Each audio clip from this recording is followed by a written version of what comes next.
a lot of the criticism that I read that I don't find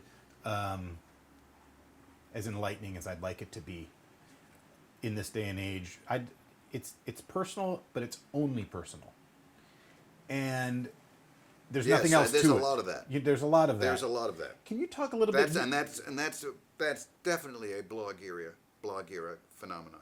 Not that it didn't exist before, but it's the basic. It's the lingua franca of the.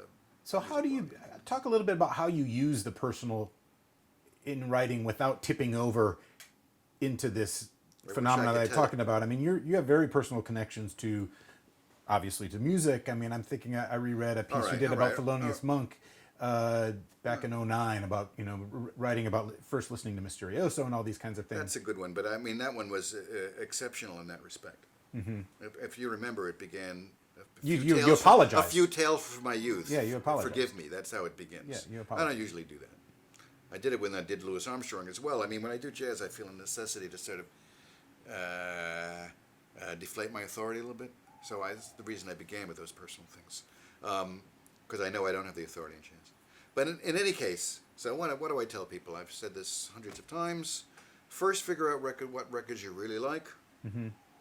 Then figure out why you really like them.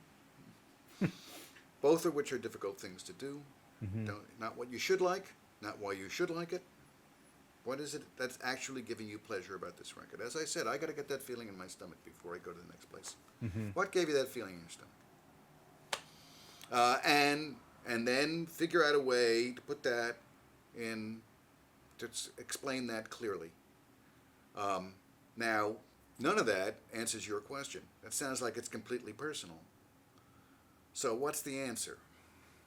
I cannot tell you that I have a top of my head answer to that part. Mm-hmm. But in the case of an artist who is not familiar, you have an obligation to situate that artist in the world. Mm-hmm.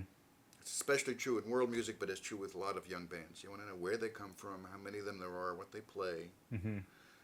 Not in a capsule review, not all of those things are going to go into every review, but they're certainly present there as possible things you need to do. Then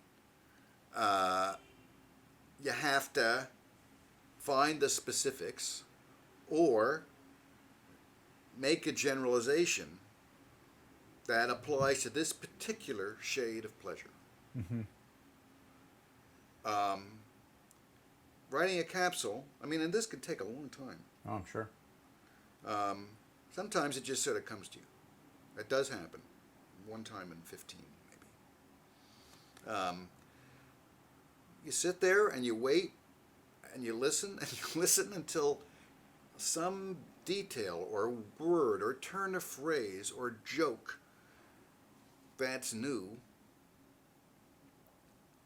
that's original, to this specific instance comes to your mind, and you build off of that. And usually you need two to make a capsule.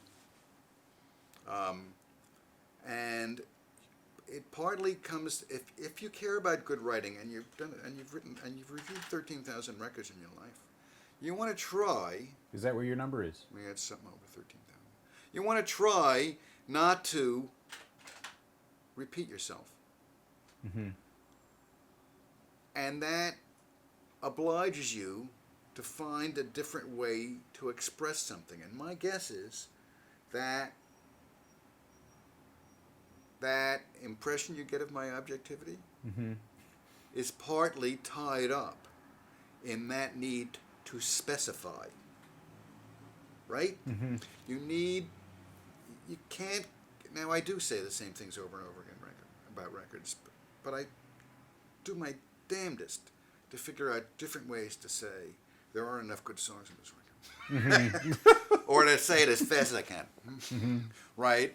Or to say the second side's better than the first side. Or, I mean, I'm sure I repeat myself more than I'd like to, but I know I don't repeat myself as much as others do because I'm very, very conscious of this problem. Mm-hmm.